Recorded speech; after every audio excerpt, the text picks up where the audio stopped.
안녕하세요. 좀 오랜만에 인사를 드립니다. 오늘은 트럼프와 2026년 미국의 중간선거 제목으로 한번 말씀을 드려보겠습니다.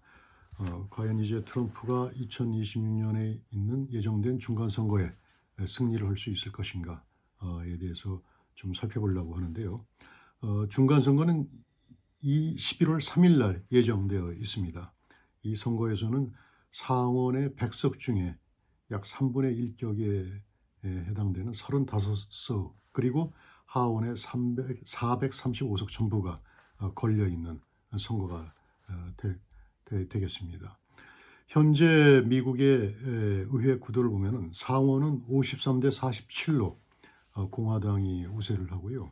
하원은 220대 215로 역시 공화당이 우세해서 상하원 다 공화당이 장악을 하고 있다고 볼 수 있는데요. 하원 같은 경우는 약간 안정성이 좀 떨어지죠. 그래서 그 의석수 차이가 좀 작아서요. 이번에 중간선거의 의미는 이미 이제 시작한 지 1년이 됐죠. 출범한 지 1년이 된 트럼프 2기 행정부에 대한 중간 심판이 될 것이다. 그렇게 당연히 이제 보여지고 있는데요. 전통적으로 미국 정치에서 중간 선거는 집권당이 패배하는 그런 전력이 아주 지배적입니다. 이거를 이제 중간 선거의 저주라고 이제 불리고 있습니다. 남북 전쟁 이후에 총 41번의 중간 선거가 있었는데 집권당이 하원 선거에서 의석을 잃지 않은 경우는 단 3번밖에 안 됩니다. 1934년, 98년, 2002년. 그래서 이 이유는 그만큼 미국의 유권자들이 국민들이 행정부를 아주 예리하게 냉철하게 심판을 한다. 그렇게 이제 하기 때문에 그런 것이다. 그렇게 좀 보여지고 있습니다. 단적으로. 좀 들여다보면은 98년도에 중간선거에서 빌 클린턴의 민주당이 5석을 더 얻었습니다. 그거는 당시 이제 클린턴이 탄핵을 당해가지고 거기에 대한 동정표가 있었던 것이 아닌가 그렇게 지금 보여지고 있고요. 2002년도에 공화당이 8석을 얻었는데 아들 부시가 대통령이었죠. 근데 그때는 9.11 테러로 국가적인 위기감에 좀 이제 집권당에 대한 지지가 좀 높았던 게 아닌가 지금 그렇게 지금 보여지고 있습니다.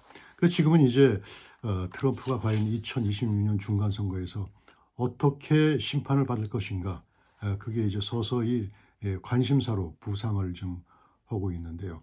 과연 트럼프는 중간 선거의 저주를 피할 수 있을 것인가? 만약에 이게 저주를 받게 된다면은 트럼프가 현재 추진하고 있는 굵직굵직한 대형 정책이 흔들리고 또 이어서 2028년 대선에서 공화당이 패배할 수 있는 그런 연장성산에 놓이게 된다. 그렇게 좀 보여지고 있기 때문에 이게 중요한 정치적인 의미가 있다고 보여집니다. 트럼프는 지금 불법 이민자 추방에 아주 열을 올리고 있죠. 약 한 1,000만 명으로 지금 추정이 되는데 현재까지도 아직 뭐 정확한 불법 이민자 숫자가 나오지 않을 정도입니다. 그래서 이들을 좀 추방하는 데 상당히 많은 잡음이 좀 나오고 있습니다.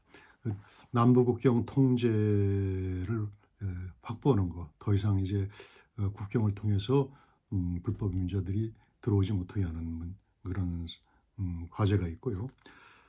관세 부과를 통해 가지고 정가의 보도처럼 휘두르는 관세 부과를 통해서 미국의 쌍둥이 적자를 해소할 수 있겠느냐 그런 것도 지금 관심사고 그랜드를 확보할 수 있을까 그리고 마두로 같은 독재자를 좀 체포해서 끌어왔는데 과연 중남미에서 파나마 같은 나라들을 어떻게 다 다스릴 수 쿠바 같은 나라들을 다스릴 수 있을 것인가 그런 문제도 있고요. 당연히 이제 불법 이민자로 했으니까 불법 이민자가 뭐 수도 없이 들어왔으니까 사회적으로 이제 많이 분열적인 요소, 충격적인 모습이 좀 있는데 이걸 어떻게 해결할 수 있을까 그런 문제도 있고 미국 내 마약 퇴치 문제, 미국 사회 미국 주도권 확립, 중국 억제 통제, AI 주도권 강화 등등 아주 그 굵직굵직한 현안들이 좀 전개되고 있는데 과연 중간 선거가 이걸 추진하는데 뒷받침이 될 것인가 아니면 여기에 이거를 좀 뒷받침을 하는데 이 기반이 흔들릴 것인가 그런 문제가 좀 있습니다. 당연히 이제 민주당과 민주당을 지지하는 미국의 주류 언론들은 트럼프를 지금 공격을 하고 있습니다.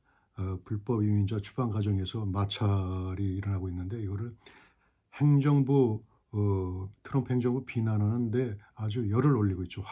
계기로 이제 적극 활용하고 있고 미네소타주의 문제가 좀 있는데 거기에서 이제 이민 세관 단속국의 총격으로 미국 국적의 여성이 사망을 한 걸 통해서 그걸 계기로 아주 뭐 격렬하게 비난이 나오고 전국적으로 그 반 트럼프 반 이민 정책 추방 정책 거기에 대한 여론이 좀 들끓고 있는데 사실은 이거는 미네소타주의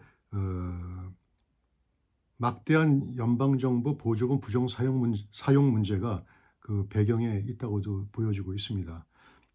비영리 단체인 하나 있는데 그 미네소타주의 저소득층 아동 급식 지원을 위한 연방 보조금을 허위로 청구해서 약 3,300억 이상을 가로채는 사건입니다. 그래서 트럼프 행정부는 이거를 좀 파헤치겠다. 그런데 이 사건에 연루된 피고인 대다수가 소말리아계 이민자라서 민감한 측면이 있습니다. 그래서 또 미네소타주 주지사가 팀 월즈, 해리스 전 대통령 민주당 대통령 후보의 런닝메이트였죠. 이 미운털이 박혀 있기도 하고 그래서 미네소타 정부를 이제 공격하는 그런 측면도 있는데 이렇게 이제 이게 얽혀가지고 지금 본말이 전도돼서 원래는 공화당 행정부의 미네소타주 보조금 지급에 대한 부정 문제를 좀 다루려고 그랬는데 이게 그건 문제는 사라지고 지금 연방정부 IC의 이민세관 단속국의 과격한 도를 넘는 불법 이민 정책 수행에 초점이 맞춰가지고 이 여론을 좀 격렬하게 반 트럼프 여론을 좀 불러일으키려고 하고 있는데 역시 미국 내 트럼프 반대 여론을 통해 가지고 중간 선거를 노리고 있는 거기서 민주당이 승리하려는 그런 모습을 좀 보이고 있습니다. 현재 상태의 판세로 볼 때는 프랭크 룬츠라는 아주 저명한 여론조사가 있는데 기본적으로는 공화당 성향입니다. 근데 아마 민주당이 5% 정도 우위에 있지 않는가 그렇게 지금 보여지고 있습니다. 그래서 대체로 상하원에서 한 5석 정도를 민주당이 더 얻지 않을까 그렇게 좀 예상을 좀 하고 있는데요. 그리고 아울러 또 이렇게 나아가 하원에서 민주당이 근소한 차이로 의석수 차이로 다수당이 될 가능성이 제기되고 있습니다. 그렇지만은 아직 11월 달이기 때문에 아직도 10개월 가까이 남아서 정확한 판세는 이 노동절 메이데이 경에 아마 드러나지 않을까 그렇게 지금 현재 예상되고 있습니다. 그래서 트럼프 역시 정치적인 감각이 예민한 트럼프 역시 이러한 현실을 인식하고 최근 자신이 중간 선거에 패배할 경우 민주당에 의해서 탄핵을 당할 수 있다고 지금 언급을 한 바가 있습니다. 물론 이거는 이제 약간의 위기 의식을 좀 강조하면서 공화당이 좀 단결해야 된다 그런 동기에서 의도에서 나온 거라고 좀 보여줄 수도 있죠. 트럼프는 이제 그러면서 중간 선거에 대비해서 자신의 지금까지의 업적을 이제 적극적으로 홍보를 하고 있죠. 마가 정책, 미국 우선주의 정책을 여러 방면으로 전력을 다해서 하고 있다. 그렇게 좀 얘기하고 있는데 경제적인 경우에 경제 문제인 경우에 낮은 실업률을 좀 내세우고 있습니다. 실업률 약 한 2.5%로 역대 최저의 실업률로서 거의 좀 완전 고용을 달성하고 있다. 그걸 좀 자랑하고 있는데 코비드 위기 시는 실업률이 한 14% 됐었고 그래서 거기에 비할 때는 상당히 좀 이게 경제 실업률 고용률 차원에서는 상당히 성적이 좋다 그렇게 보여지고 있고요. 그렇게 자랑하고 있고 그런데 이제 인플레 측면에 볼 때 미국인들은 여전히 고통을 받고 있다. 그렇게 좀 보여지고 있습니다. 인플레는 바이든의 시대 때에 비해서는 나아졌으나 바이든 때는 한 9% 정도 됐다고 좀 음, 어, 간주가 되고 있는데 현재도 여전히 높아서 생활 물가가 좀 높아서 트럼프로서는 아주 이게 큰 골치 아픈 과제가 되고 있습니다.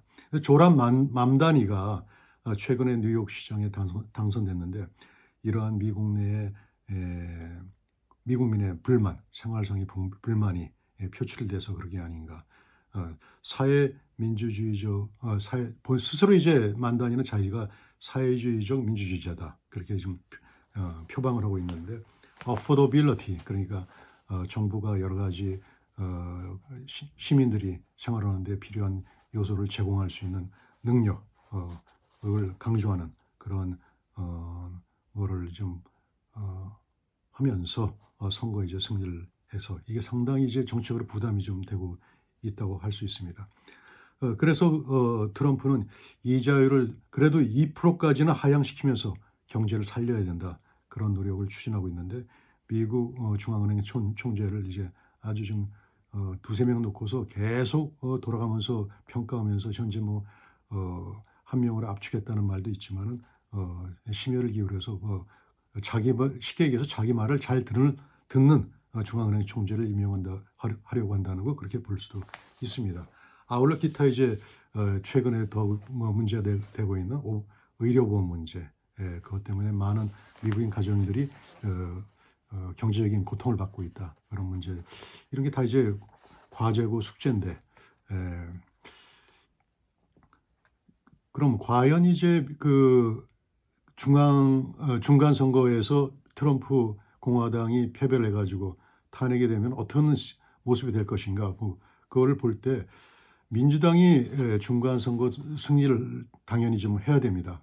그래서 민주당이 하원에서 다수당이 될 경우 하원 표결 다수당의 그 발의로 탄핵이 이제 발동될 수가 있습니다.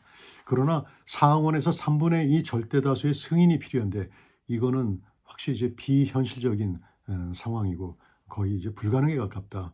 그래서 결론적으로 공화당이 중간 선거 실패를 해도 트럼프가 그래서 탄핵을 받는 경우가 생기더라도 실제로 탄핵이 완결되고 성사되기는 사실상은 불가능하다. 그렇게 좀 보여지고 있습니다. 그런데 만약 그렇더라도 탄핵이 발동될 경우 하원에서 이제 다수당을 뺏겨서 그럴 경우 트럼프가 집권 하반기에 정책 추동력은 많이 좀 훼손이 되지 않을까 그렇게 좀 보여질 수는 있습니다. 그래서 민주당과 주류 좌파 언론들은 이제 반 트럼프 성향을 보다 극명하게 좀 하고 있는데요. 이는 마치 지난 대선 때 했던 거와 거의 이제 비슷한 버금가는 그런 모습을 좀 보이고 있습니다. 조람 맘다니 말씀드리는 대로도 조람 맘다니는 출생상의 문제로 대권 후보 자격은 없지만 그래도 민주당적을 가진 당적을 가진 뉴욕시장 당선으로 트럼프에게 불리한 정치 환경을 조성했다는 데는 이제 뭐 의문의 여지는 없는 것 같고요. 게리 뉴섬 캘리포니아 주지사가 서서히 차기 대선 후보로 활동을 이제 몸을 풀면서 활동을 하려고 하고 있는데 역시 트럼프에 대해서 사사건건 이제 비판을 하고 적극적으로 반 트럼프 세력을 결집하는데 앞장서려고 할 것 같습니다. 현재 스위스 다보스에서 세계 경제 포럼이 열리는데 여기에 뉴섬이 참석해서 트럼프와 상당히 각을 세우는 그런 모습을 보이면서 자기가 트럼프를 이길 민주당의 유일한 대안이다라는 인식을 국제적으로 좀 홍보를 하려고 그렇게 하는 모습을 좀 보이고 있습니다. 아주 그런 과정에서 아주 특이하고 재미있는 해프닝이 좀 벌어지고 있는데 개빈 주지사는 트럼프의 그린랜드 매수를 아주 비판을 하고 관세 위협도 이제 뭐 터무니없다, 관세 정책도 터무니없다 그렇게 좀 비난을 하고 있습니다. 그래서 아주 그 두각을 나타내려는 그런 모습을 보이고 있는데 여기에 대해서 트럼프와 공화당 행정부는 캘리포니아 범죄 문제를 게리 뉴섬이 잘 다루지도 못하는 면서 아주 어설픈 국내 정치를 하면서 해외에 나와서 이렇게 좀 자기 인기를 위해서 동분서주고 있다 그렇게 비난을 하고 있고요. 다보스 내 행사장 공식 행사장인 USA 하우스의 입장도 이제 시키지 않고 있습니다. 그래서 상당히 좀 벌써부터 이런 갈등을 좀 보이는 게 상당히 좀 특이하고 좀 재미있는 모습이 우리 좀 비춰지고 있습니다. 그래서 이번 이제 말씀드린 대로 2024년 대선에서 봤던 트럼프 공화당과 민주당과 이 주류 언론들 간의 아주 치열한 상호 비방전이 이제 재현될 걸로 이제 보여주고 있습니다. 그래서 말씀드린 대로 역시 미네소타주에서 연방 보조금 문제가 오히려 이제 그 둔갑을 해가지고 역으로 공화당의 불법 체류사를 과도하게 추방하는 그런 과정을 비난하는 그런 쪽으로 이제 민주당이 이걸 역이용하는 그런 상황이 지금 벌어지고 있습니다. 그래서 전국적인 이 반이민 정책 여론이 확산될 경우 과연 트럼프가 이걸 어떻게 극복할 것인가 그런 문제도 있고요. 또 이건 한 가지 사례고 트럼프가 하고 있는 굵직굵직한 문제에 대해서 사사건건 이제 비판과 비난을 할 텐데 과연 트럼프가 어떻게 이거를 극복하고 실적을 내면서 미국민의 피부에 와닿는 경제적인 생활 환경을 좀 개선시킬 수 있을 것인가. 그래서 중간 선거에서 과연 정치적인 저주를 중간 선거의 저주를 극복할 수 있을 것인가. 그게 아마 올해 하반기에 올해 말에 트럼프 공화당의 큰 과제고 미국 정치를 보는 하나의 중요한 관점이 될 것 같습니다. 그래서 이거를 한번 좀 주의 있게 지켜봐야 될 것 같습니다. 오늘은 여기까지입니다. 안녕히 계세요.